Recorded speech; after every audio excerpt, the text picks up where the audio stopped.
Hey, and welcome to mffl TV. I'm your host Dylan, and just coming off another 68-point win, no biggie, just chilling. Look, I'm just playing. It is only preseason. Uh, I wish the result meant something at the end of the day, but unfortunately, it doesn't really mean too much. Some definite positives you can take away. I thought the Mavs defense looked good. I thought the ball movement was good at times. However, I do think the Charlotte Hornets were pretty bad on this night. Looked very sloppy, giving the ball away too much, too easily, weren't really hitting shots. The only person at some point that was looking good for them was Martin. But besides that, I thought it was pretty routine for us. They only scored about 11 points and 10 points in the second and third quarter. So, yes, we can give it up for our defense, but I want to see this in the regular season now. We are 3 wins out of 3 in preseason, and that's great. But I cannot wait for the actual season. I feel like if we just go undefeated in preseason, then start this actual season really slow, it's just going to be a bit of a bummer. And besides that, let's get the negatives out of the way. I think another one is we don't really get to see much of Reggie Bullock. I thought it would be, really good for him to come in and be able to integrate with the team a lot more. I was very high on him when we signed him. So hopefully, the early stage of the season, he can come in, get some good minutes, have a good impact. Because I think if we can get him striving, he's going to be a really good piece for us. In terms of 3 and D, you can't really ask for much better. Shot the ball incredibly well last season. Tough, good defender on the other end of the court. That's exactly what I think we need as well. And if he's coming off that bench, I think he really does provide us strength for the bench. It's looking like he's probably going to take Josh Green's role. I am typically hard on Green, but I think today he looked really good. He made some good passes. Straight away, his first assist, driving baseline, then a cross-court pass to Sterling Brown for a 3. I thought that was really good and something I haven't seen much of Green, so I was really impressed there. As well, no-look dime to Porzingis for a dunk. He had his own spectacular dunk as well. It's not necessarily about the dunks for me, but I think he's getting into the game a lot better, and I think that's something to look forward to in the future. Still, his shot is very raw, so I don't know how many games he'll be able to get a good run out. But if we're going to name the other positives, I thought Porzingis looked exceptional again. Both ends of the court, he mixed it up as well. He was scoring on different areas of the court, really efficient, shot 7 from 10, 50% from 3. Look, he's not going to be able to shoot like that every game, but I do want to see him get consistent touches every game. I think that's important. It's looking like he's going to be our second guy for the whole season. So he needs to be able to be putting up, at least 15 to 18 shots a game, in my opinion. Otherwise, if someone gets 10 shots a game, one game they hit 3 or 4 out of 10, they're bound to have those terrible games throughout the season. And I just think we need to make an effort to get other people those shots more. Tim Hardaway Jr. as well, I thought looked fantastic. 20 points, leading scorer, 50% from 3 on 10 field goal attempts, 10 3-point attempts, sorry. So I thought he was really good as well.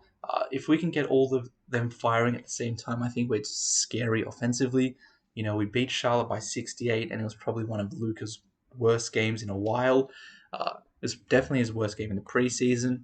And it's crazy, in relatively short minutes, he put up 10 points, 8 assists, and we're saying that's a bad game. Also, for me, Dwight Powell, continued to impress. The one thing for me is, when he's not getting the ball in pick and rolls, when people aren't feeding him, can he really contribute to the team? And look, he's showing it.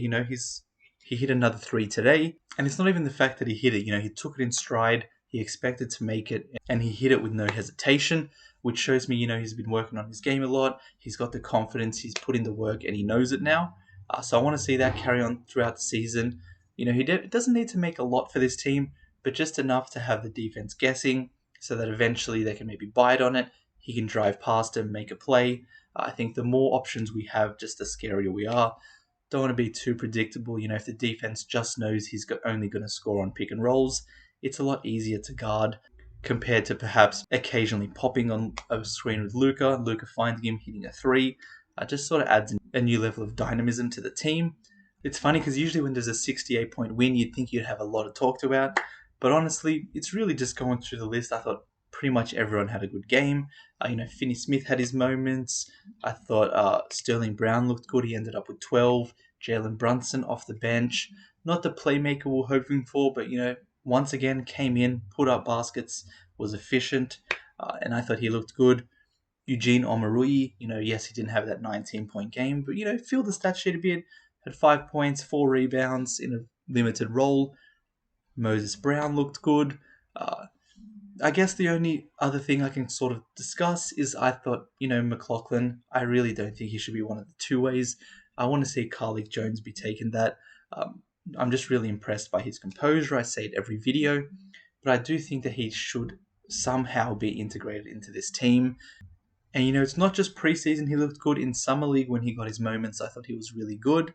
So it might not necessarily make too much of an impact on the court, but for me, I would like to see him get that other two-way deal with Eugene. And that definitely impresses me based on the scouting report. Whoever decided to go on those guys, they're both undrafted. I thought that was a really good pickup for both of them. As well, Ferron Hunt does look good. Just think he's that one notch down. Freak athlete, is very long, can play defense. I just don't think he has enough to really make it on this team, especially with how many players we have, already over the 15 limit, and we do have our two ways already tied up. So I just don't really see him making it into the fold. However, as an undrafted guy, he's definitely provided some positives. But all in all, another good performance for the Mavs. I just don't know to what extent of it was to their own doing. They played fantastic. Thought Charlotte were pretty bad. So probably just a mix of both. Hopefully we can carry this form into the season. I cannot wait for it to start. We are so close. Only one more preseason game to come. So once the season starts, get ready for game breakdowns. We'll be doing weekly roundup shows for the Mavs. Just in case you don't have time to check out games during the week, you can check out that show. And to stay up to date with all the content, like and subscribe. It really does help out the channel. And I'll see you in that next video.